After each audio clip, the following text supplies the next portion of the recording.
दोस्तों इस पोएम को 1951 में लिखा था एक अमेरिकन पोएटिस एड्रियन रिच ने, और ये इनकी book a change of world में पब्लिश हुई थी। इस पोएम में एक कैरेक्टर है आंट जेनिफर। मैं आपको बता देता हूँ इस पोएम का थोड़ा सा बैकग्राउंड, फिर उसके बाद में इस पोएम को डिस्कस करेंगे। इसका एक कैरेक्टर है आंट जेनिफर, जो कि क्राफ्टिंग का काम करती हैं। टेपेस्ट्री पैनल्स होते हैं कुछ इस टाइप के, इन पर ये सुई से टाइगर्स बनाती हैं, यानी ऊन के कपड़े पर सुई से निडल से टाइगर्स बनाती है। आपने देखा होगा कहीं कुछ ऐसा बनाते हुए। तो वो ऐसा क्यों करती है? ताकि वो अपनी अनहैप्पी मैरिज से, जो शादी जो सक्सेसफुल नहीं है उनकी, उससे ध्यान हटा सके। तो ये पोएम उस वक्त लिखी गई थी दोस्तों जब डिवोर्स अनएक्सेप्टेबल था एक वुमेन के लिए, एक औरत के लिए। तो ये पोएम शादी के ट्रेडिशनल इंस्टीट्यूशंस को क्रिटिसाइज करती है। ये इंस्टीट्यूशंस बस औरतों को दबाने के लिए बने हैं। तो शुरू करते हैं हमारी पोएम को डिस्कस करते हैं। तो इस पोएम की पहली लाइन है, aunt Jennifer's tigers prance across the screen. इसका मतलब ये है आंट जेनिफर के टाइगर। आंट जेनिफर जो अपनी सुई से कैनवास पर कुछ बना रही है, वो क्या है? वो इनकी टाइगर्स हैं जो कैनवास पर इधर उधर कूदते हुए दिखाई देते हैं। प्रैंस का मतलब है दोस्तों यहाँ पर कूदना। अक्रॉस द स्क्रीन का मतलब है उस कैनवास की स्क्रीन पर। Bright topaz denizens of a world of green.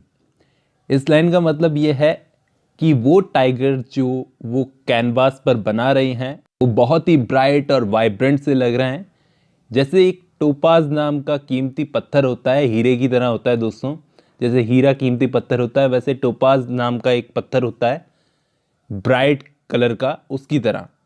Denizens of the green world. Denizens का मतलब होता है रहने वाले, निवासी। तो ये टाइगर्स इस कैनवास के ग्रीन वर्ल्ड में रहते हैं। ये डेनिजन्स हैं इस कैनवास के वर्ल्ड ऑफ ग्रीन के। They do not fear the man beneath the tree.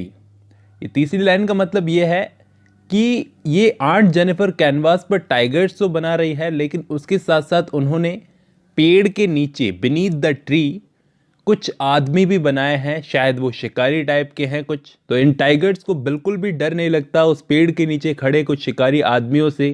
They piece in sleek चिवलरिक certainty. इस लाइन का मतलब है कि वो टाइगर्स तो मूव करते हैं बड़ा सर्टेनिटी से, स्मूथली, हिम्मत के साथ। चिवलरिक का मतलब है दोस्तों बड़ा हिम्मत के साथ में, स्लीक का मतलब स्मूथली, और सर्टेनिटी से। उनको बिल्कुल डर नहीं लगता उस पेड़ के नीचे खड़े हुए आदमियों से। लेकिन नेक्स्ट लाइन में क्या बोलती हैं poetess? Aunt Jennifer's fingers fluttering through her wool. कि आंट जेनिफर की उंगलियां कांप रही है। फ्लटरिंग का मतलब कांप रही है, वूल मतलब ऊन के बने हुए कैनवास पर चलने से। क्यों कांप रही है? Find even the ivory needle hard to pull.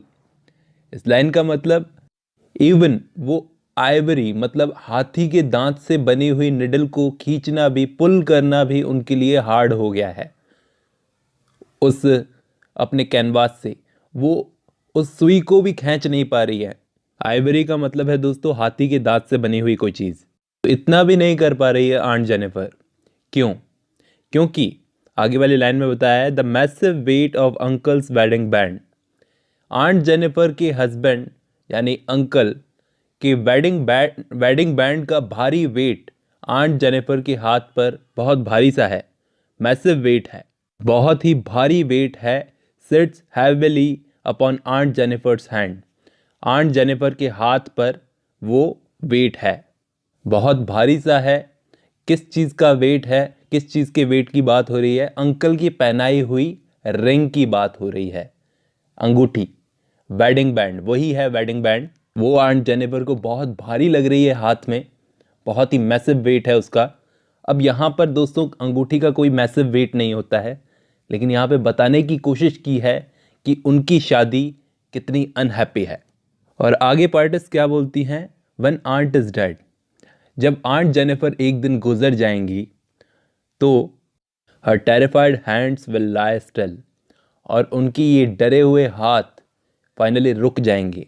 Lie still का मतलब रुक जाएंगे। Ringed with ordeals she was mastered bye.